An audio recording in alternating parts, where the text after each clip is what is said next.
নতুন দিল্লীত অনুষ্ঠিত হোৱা নৰ্থ ইষ্ট বেডমিণ্টন চেম্পিয়নশ্বিপৰ দ্বিতীয় সংস্কৰণৰ সফল সামৰণি 7টাকৈ শাখাত অনুষ্ঠিত হৈছিল প্ৰতিযোগিতাখন। প্ৰতিযোগিতাত 1.5 শতাধিক প্ৰতিযোগীয়ে কৰে অংশগ্ৰহণ। দিল্লীত বসবাস কৰা উত্তৰ পূৰ্বাঞ্চলৰ প্ৰতিযোগীসকলে অংশগ্ৰহণ কৰা প্ৰতিযোগিতাখনিত বিজয়ী তথা ৰানাৰ্ছ আপসকলকো কৰা হয় পুৰস্কৃত।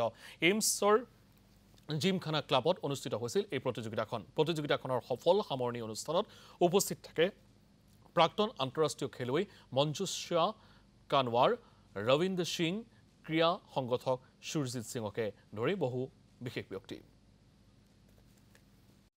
এইটো আমাৰ north east badminton tournament season 2 তাত পাৰ্টিচিপেণ্টছ 150+ আছিল পাৰ্টিচিপেণ্টছ আৰু সবতকৈ ভাল পাৰ্টিচিপেণ্টছ কি most of the states of north east আমাৰ 7 sisters + 1 brother সবৰ পৰা মানে পাৰ্টিচিপেশ্যন আছিলে।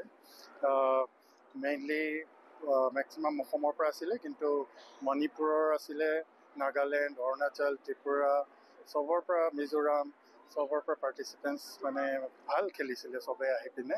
আৰু লাষ্টৰ মেটছকেইখন যে ফাইনেলকেইখন মানে অলমষ্ট নেশ্যনেল ষ্টেণ্ডাৰ্ডৰ হৈছিলে, ইমান ভাল খেলিছে। বিশেষকৈ মণিপুৰী ল'ৰাকেইজন যোনে জিকিছে তেওঁলোকে বহুতেই ভাল খেলিছিলে। আৰু এনেকৈ আমি বিচাৰোঁ কি মানে যিমান বাঢ়ে পাৰ্টিচিপেণ্টছ বাঢ়ক। আৰু বেষ্ট কথা এইবাৰ এইটো আছিলে কি আমাৰ য়াংগেষ্ট পাৰ্টিচিপেণ্টছ মষ্ট প্ৰবলি 8 বছৰ আছিলে আৰু মেক্সিমাম এইজৰ পাৰ্টিচিপেণ্টছ এৰাউণ্ড 65 years মান হ'ব। আৰু আমাৰ 7টা কেটেগৰী আছিলে, ডিফাৰেণ্ট কেটেগৰী আছিলে। লেডিজৰ পাৰ্টিচিপেণ্টছ ভাল আছিলে, লেডিজ ডাবলছ আছিলে, মিক্সড ডাবলছ আছিলে, কিডছৰ আছিলে।